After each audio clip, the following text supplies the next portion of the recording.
Alors, c'est de ça dont je voulais parler avec vous, justement. Est-ce qu'on n'en fait pas trop? Est-ce que vous, les spécialistes, vous n'en faites pas trop non plus à qualifier cela de choc et d'angoisse pour les enfants?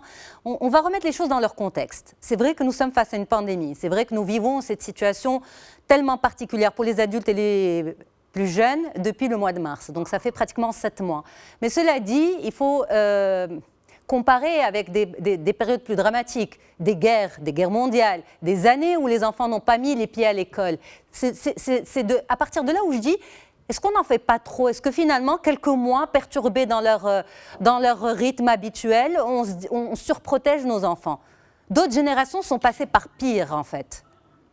Oui, bien sûr, il y a eu pire et il y aura encore pire, j'imagine. Il y a toujours plus pire, mais euh, le tout est c'est tout à une question de comment préparer les enfants. Ils étaient absolument pas préparés. Maintenant, est-ce que nous, les spécialistes ou nous, les parents, on exagère? Euh, En fait, il ne faut pas perdre de vue que c'est la colère. En fait, c'est juste de la colère parce qu'on n'est pas pris en colère. Enfin, on n'est pas prévenu. Mm. Les enfants, et on les prévient à 8 heures du soir, un dimanche, alors qu'ils sont hyper pressés de rentrer le matin à l'école. Vous prenez le cas de Casa, mais Casa, ce n'est pas tout le Maroc, bien sûr. Ça, c'est Casablanca, Oui, absolument.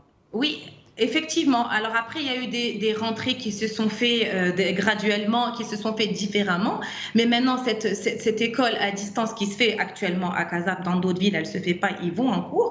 Mais en tout cas, pour cette école à distance, oui, il y a quand même ce qu'on appelle, nous, danger psychique, parce qu'il y a il y a quand même des études qui ont été faites par la SMPPA, par les groupes de pédiatres et de pédopsychiatres, et qui ont montré pendant ces 6 mois que ils ont eu beaucoup plus de consultations et pour décrochage scolaire, des enfants qui ont refusé de suivre les cours à distance, les enfants qui ont commencé à angoisser, qui ont commencé à faire des cauchemars, des troubles alimentaires.